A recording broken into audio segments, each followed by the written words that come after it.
I'm just going to talk a little before I get into the message. The message isn't very long, but it's something that apostles give. And what I mean is, for you that don't know the job or job description of an apostle, a lot of times it's just to put out warnings. Because true apostles, because you hear God and you hear him from the throne room, and he tells you things that, say, a pastor wouldn't tell a pastor, because a pastor may not give it to his congregation, because a lot of times the warning is to the pastor.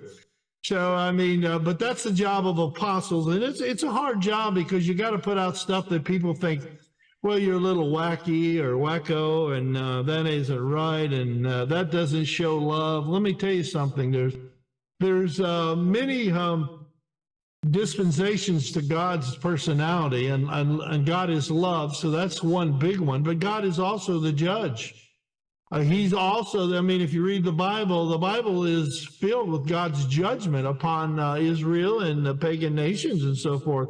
So to think that God wouldn't judge us for things we're doing wrong and correct us, hopefully, is to be thinking ignorantly, because he will.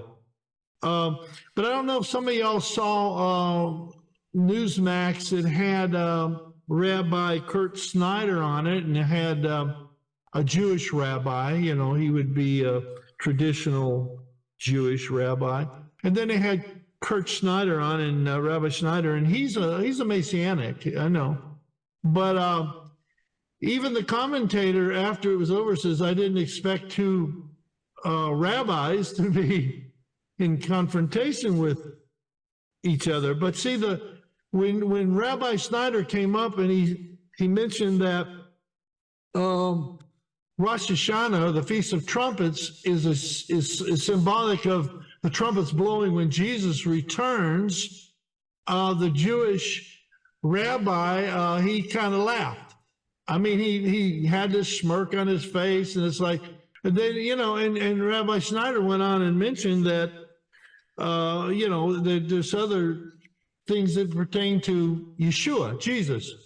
And of course, when the rabbi got his chance to talk, he's kind of laughing and saying, well, we Jews we don't believe in Jesus and all this and whatever. And it was really kind of saddening, because what this rabbi was doing was rejecting Christ. I mean, right on live TV, Newsmax. And there's a penalty you'll pay for rejecting Christ. Possibly the Holocaust that we know of during World War II might have been punishment for the rejection of Christ to the Jews. I don't know that for a fact, but that's what I'm saying. And I felt for that rabbi, and I actually prayed a little quick prayer for him, saying, Lord, let him see the truth, because he's one of those that is rejecting Christ. In fact, I prayed the prayer Jesus did: forgive him, for he knows not what he does. You know, he knows not what he's doing. So anyway, that's where we're standing with this. Reason I wear because we got some new people on, I'm explaining some things. The reason why I wear this tallit is I'm not Jewish. I mean, as far as I know, I mean, I've never had a DNA test, but as far as I know, I'm not Jewish. I'm a Christian.